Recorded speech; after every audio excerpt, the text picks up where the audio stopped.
반갑습니다. 성도 여러분. 오늘 말씀은 사무엘상 16장 15절부터 22절까지의 말씀입니다.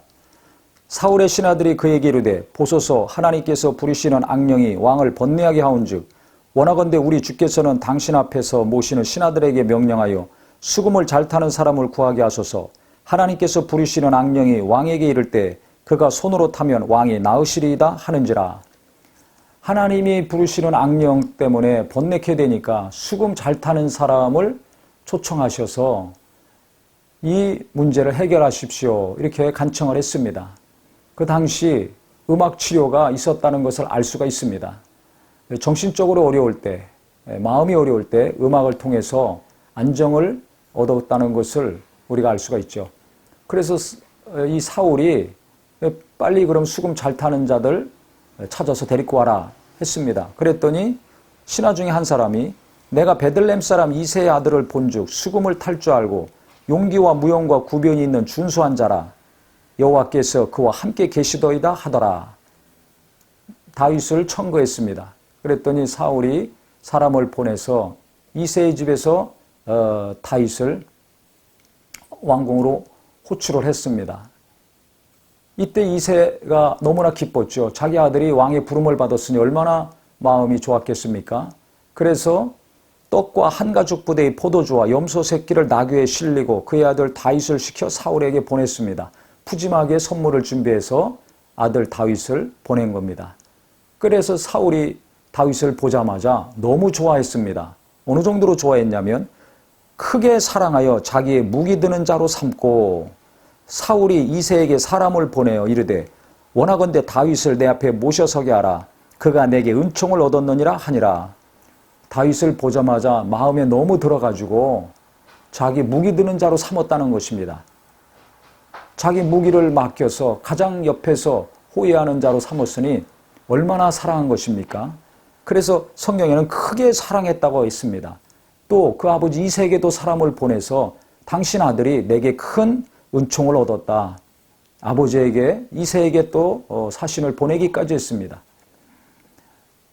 아주 사울이 대단히 만족했던 것을 성경은 이야기하고 있습니다. 그런데 여기서 우리가 주목해야 될 것은 지금 사울과 다윗의 첫 만남에서 사울이 만족했는데 다윗을 어떻게 묘사했는가 자세히 보겠습니다. 수금을 잘 탈 줄 알고 수금을 잘 탄다. 즉 음악에 뛰어난 재능이 있다는 것뿐만 아니라 용기와 무용과 구변이 있다 그랬습니다. 용기가 있었고 그 다음에 무용, 춤 잘 추는 것이 아니라 아주 용감한 무사라는 것입니다. 용맹스러운 군인이라는 것입니다. 그 다음에 구변이 뛰어나다.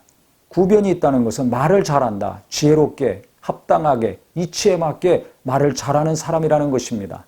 수금만 잘 탈 뿐이 아니라 용기가 있고 용맹스러운 군인이고 그 다음에 지혜로운 말을 잘하고 바로 왕이 갖춰야 될 자질을 지금 기록을 한 것입니다.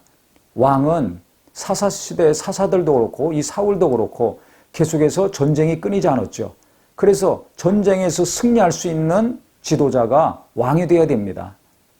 그런데 용감한 군사였다고 하고 용기가 있는 담대함이 있는 사람이었고 또 최고 지도자니까 말을 잘해야 되지 않습니까? 모세는 자기가 말 못했을 때 말 잘하는 아론을 하나님이 붙여주셨습니다. 요셉도 말을 잘했습니다. 이 지도자들을 보면 항상 말을 잘했습니다. 그래서 왕으로서 중요한 자질을 다 갖춘 사람이라는 것을 성경은 자세히 기록하고 있는 것입니다.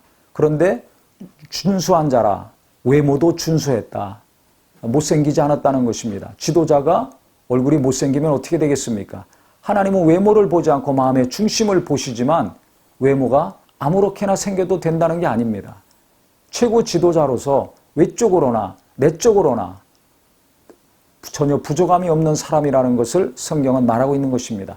근데 더 중요한 것은 여호와께서 그와 함께 계시더라. 하나님이 함께 하시는 사람, 하나님과 친밀한 사람이라는 것입니다. 즉 왕으로서 가장 중요한 요소들을 다 갖춘 다윗임을 성경은 기록을 하고 있습니다. 그래서 아직 어린 청년이었지만 또 왕과 처음 만나는 사람이었지만 사울의 시대가 저물어가고 다윗의 시대가 오는 이 시점에서 왕으로서 부족함이 없는 자질을 갖추고 외모를 갖추고 특별히 하나님과 친밀한 관계가 계속 이루어지고 있는 사람이라는 것을 부각시키므로 하나님이 이스라엘을 다윗을 통해서 건져주실 것이라는 강력한 메시지를 주고 있습니다. 절망에서 희망으로 하나님이 이끄신다는 것입니다. 하나님께서 항상 나를 어둠에서 빛으로, 절망에서 희망으로 인도하신다는 것을 오늘 말씀을 통해서 다시 한번 깨달으셔서 어려운 가운데서 소망을 갖는 귀한 심령들이 되시기를 예수 이름으로 축원합니다.